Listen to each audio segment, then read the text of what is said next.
வணக்கம் நண்பா. நீங்கள் ஆச்சரியப்படக்கூடிய ஒரு உண்மையை சொல்லட்டுமா? உங்களது பிரெயின் இருக்கிறதே, அந்த பிரெயின் ஒரு எல்இடி பல்பினை கூட எரிய வைக்கக்கூடிய அளவு மின்சாரத்தை ஒவ்வொரு நொடியும் உற்பத்தி செய்கின்றதாம். சுமார் 20 வோல்ட் மின்சாரத்தை உற்பத்தி செய்யுது உங்களோட பிரெயின். குறித்து இன்னும் பார்ப்போமா? இது எப்படின்னு உங்களுக்கு தெரியுமா? உங்களோட பிரெயினை நீங்கள் திங்க் பண்ணுறீங்க தானே, நீங்கள் திங்க் பண்ணுறதுக்கு எந்த ஒரு எனர்ஜியும் நீங்கள் வெளியிலேருந்து கொடுக்கறது இல்லை தானே, அது பிரெயினே உற்பத்தி செய்து கொள்ளுதாம் அந்த எனர்ஜியை. உங்களோட ஒரு லேப்டாப் அல்லது உங்களோட ஒரு ஃபோன் வேலை செய்ய வேணும்னா நீங்கள் சார்ஜ் போட வேண்டும். எலக்ட்ரிக் வடிவத்தில் பேட்டரியின் மூலம் நீங்கள் ஒரு அதற்கு எனர்ஜியை கொடுக்க வேண்டும். ஆனால் எந்த எனர்ஜியும் உங்களோட பிரெயினுக்கு தேவையில்லை. ஏனென்று சொன்னால் அது தானாகவே மின்சாரத்தை உற்பத்தி செய்து கொள்ளுது.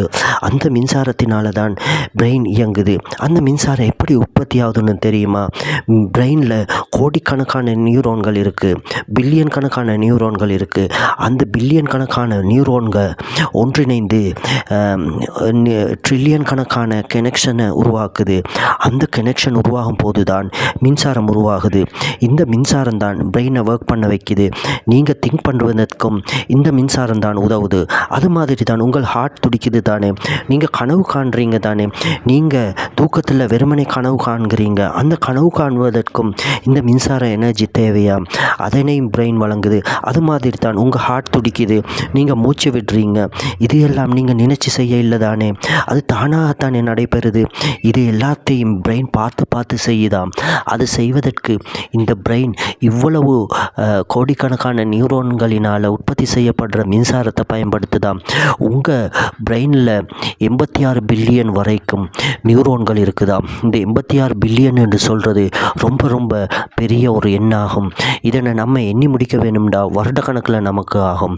அது மாதிரி தான் உங்களோட பிரெயின் உற்பத்தி செய்கிற அந்த மின்சாரத்தால் நம்ம சொன்னோம் ஒரு எல்இடி பல்பை எரிய செய்ய முடியும்னு. அது மட்டுமல்ல, உங்களது பிரெயினில் உற்பத்தி செய்கிற அந்த மின்சாரத்தை கொண்டு உங்களோட லேப்டாப்பை கூட சார்ஜ் பண்ண முடியுமா?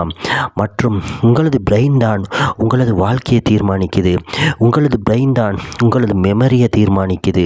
உங்களது பிரெயின் தான் உங்கள் எல்லா செயற்பாடையும் தீர்மானிக்குது. பிரெயின் இல்லாவிட்டால் நீங்கள் இல்லை. அந்த பிரெயின் இயங்குவதற்கு எனர்ஜி தேவை.